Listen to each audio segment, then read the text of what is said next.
Welcome to the Social Bee Podcast with your host, Louise Brogan. Every week, Louise will be bringing you a podcast all about women entrepreneurs, talking about their challenges, their goals, and inspiring you to either start your own business or grow the business you have.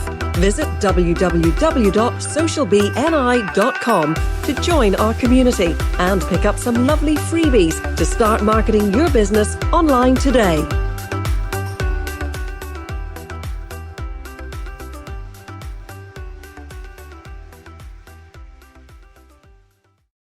Hello and welcome to today's episode of Linking In with Louise.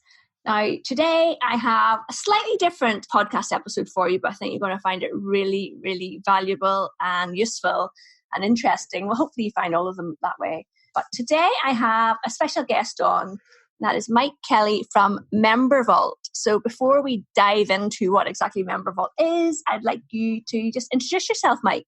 Hey, Louise, thanks so much for having me on. This is really fun. Yeah, so my name is Mike Kelly. I'm the CTO and co-founder of a relationship marketing platform that we're going to talk about called Membervault. And so I don't want to launch into the whole what it is yet, but but and it's co-founded with my wife, Erin, who's the CEO, because she's makes all the business smart decisions and I'm more on the technical side. But I love talking about it. And we've just built this together over the past 4 years. Part of it, we were living in an RV, exploring the country. And now we're here with our 2 kids in Seattle, Washington area. So it's been a really fun ride. Mike, did you stop living in an RV touring the country when you had your kids or? So this is crazy. So we actually we did a full year mobile, living in the RV. And we did it when my son, my firstborn, turned 8 months old. Wow. So we started with an 8-month-old. Wow. And then we did a full year of that. And then we were expecting number 2.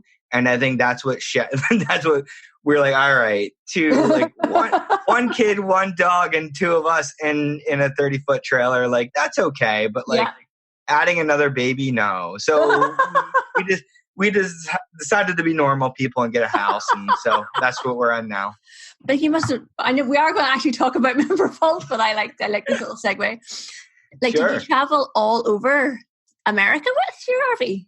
So that was the plan, right? Yeah. And you know how the best laid plans are. Yeah, we'll see. And I think this is interesting. And I don't want to get into the full-time RV thing, but it is really interesting because when you're doing the full-time RV thing, that's your house. Yeah. You work from there, your family's there, you're not on vacation.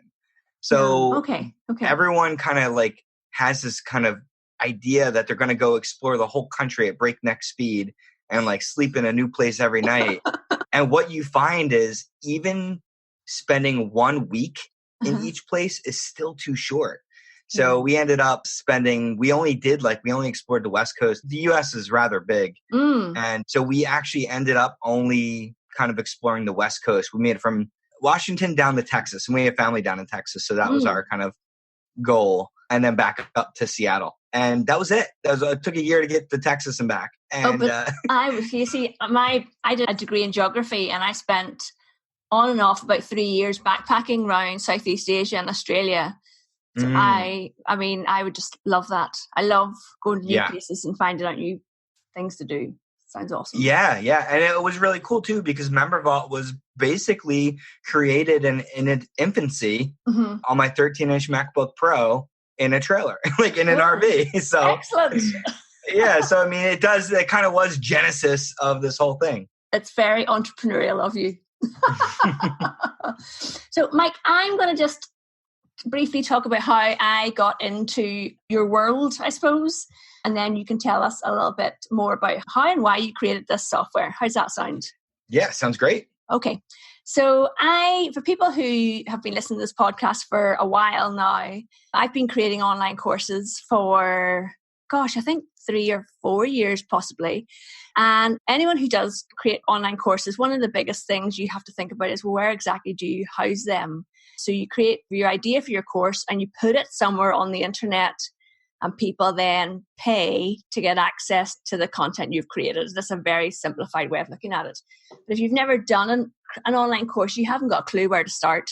And I used software called Teachable. I did for a while dabble in Thinkific, and I went back to Teachable just because I kind of already knew how to use it.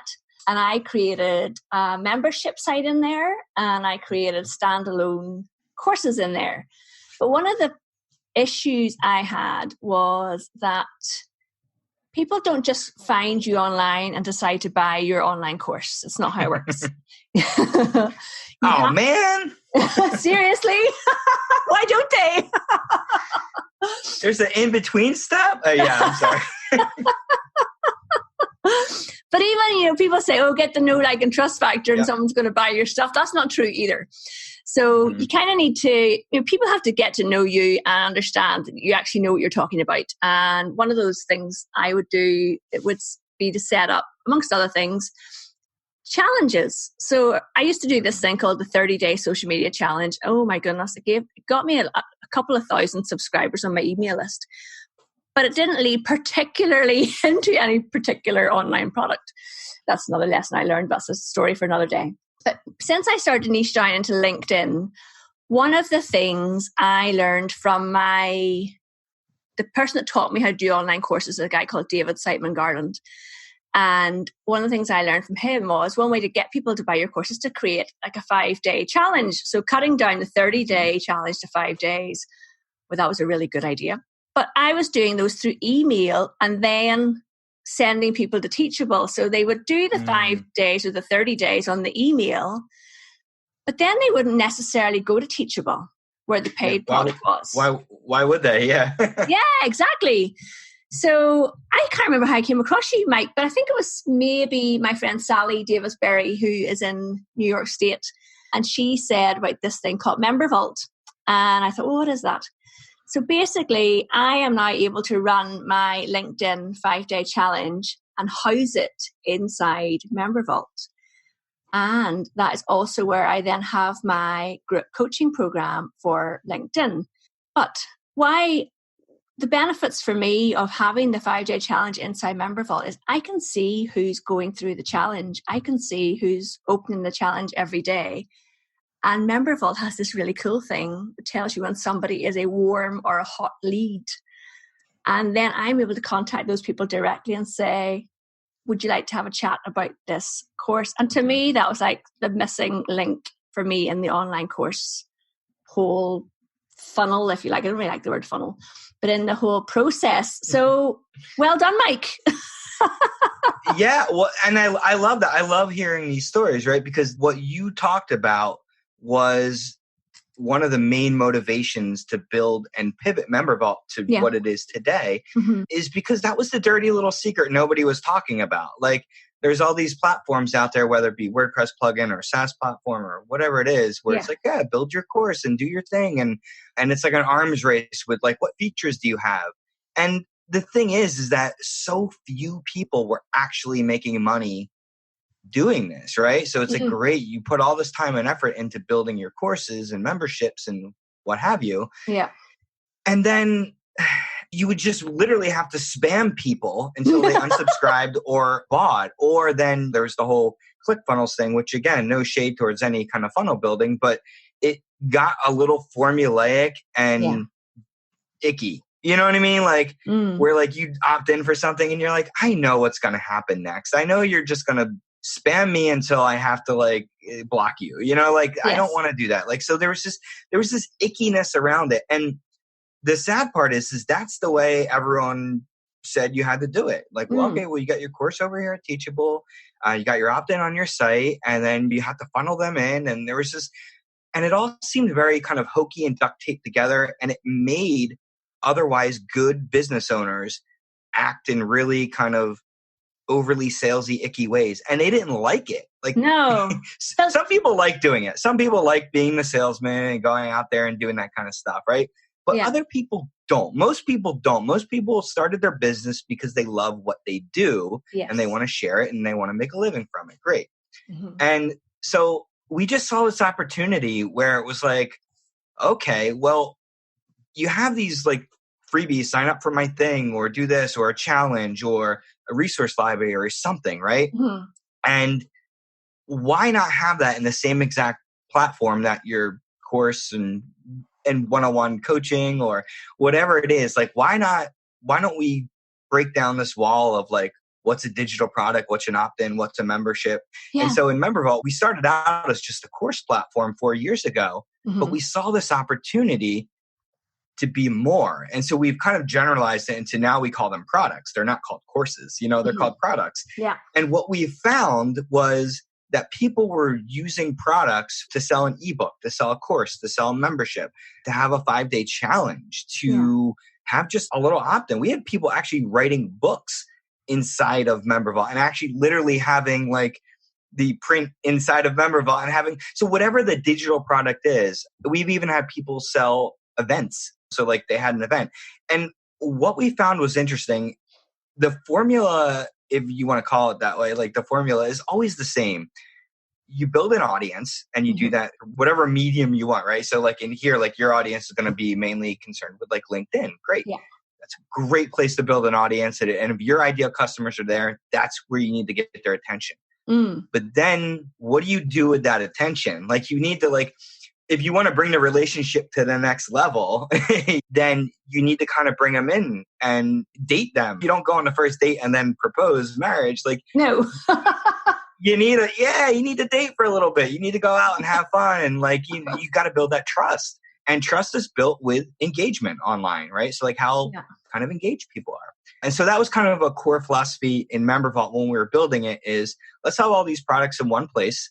So you don't have to duct tape stuff together and be opt in here and then wait 5 minutes for an email that may or may not come, and check your spam folder because it might be in there. And you're making your user jump through all these hoops. And all they wanted was to kind of get to know you a little bit better and dive in. It's like, let's make that easy. I think for the person who's sitting in my seat, and a lot of my listeners and a lot of my people I work with who want to know how to use LinkedIn would be people who are providing professional services and maybe say like coaching, something like that. And you might create a really cool 20-minute webinar or like a free PDF download checklist, something, and someone would sign up for it. And so I use ConvertKit for my email service provider. So they might sign up for it and then they're on my email list. But if I wanted to know, had Brenda downloaded that opt-in and has she opened my emails, I would have to like really go looking through my 1,500 email subscribers to find her. Whereas on Membervault, there's like this really cool little league table of here's the people who are most interested in what you're doing. Literally, here's their names. I'm like, what? This is amazing. Right. And that's the cool thing. And here's another idea that we kind of integrated into Membervault early on, just because we thought it might be a fun idea, is, well, what if like you own the course that you had, but you could see all the other products that person has, like even if you don't own them, right? Yes. But it's just one place where you can kind of like see like, okay, I see what Louise has. Like, yeah, I opted in for this 5-day challenge, but hey, check this out. She does coaching. She does this. Like she works one-on-one with people. She's got a master class. Oh, look at that. She wrote a book. Like all of that's in one spot. And we thought that'd be kind of fun to have all that like right there. It makes it a lot easier for the user. It makes it a lot easier for your people. And we put in some like really basic tracking, because if someone's logged in to like check out the course that they bought or the freebie that they opted in for, they're logged in. And so we can kind of like track like what they check out. And so we were curious to see like, okay, how many people are logged in and clicking into products that they don't own to check them out. And we thought the number was going to be around 10% or something. Like, what is an ad click rate? You know, like I don't know what a good click percentage is for like an ad, but I'm sure 10 would be amazing, right? I think that would probably be quite high. That'd be quite high. Well, get ready for this. What we found is that 88% of people logged into Membervault, 88% would click into products that they did not own. No way. So like they opted in for this 5-day challenge, and curiosity and convenience got the better of them, and they started clicking around. And they're clicking around. 88%, that's insane. Like there's not a single ad on the planet that converts at that rate. And I mean, it makes sense, right? It's not rocket science. It's because now they're in there and they're kind of like we have a term for it. We call it the binge and buy. You know, so people get into your Membervault and they just start binging on all your stuff because like that's what they're into right now. Like the human mind, like they want more. And so Membervault lets them run wild and kind of binge on everything that you have.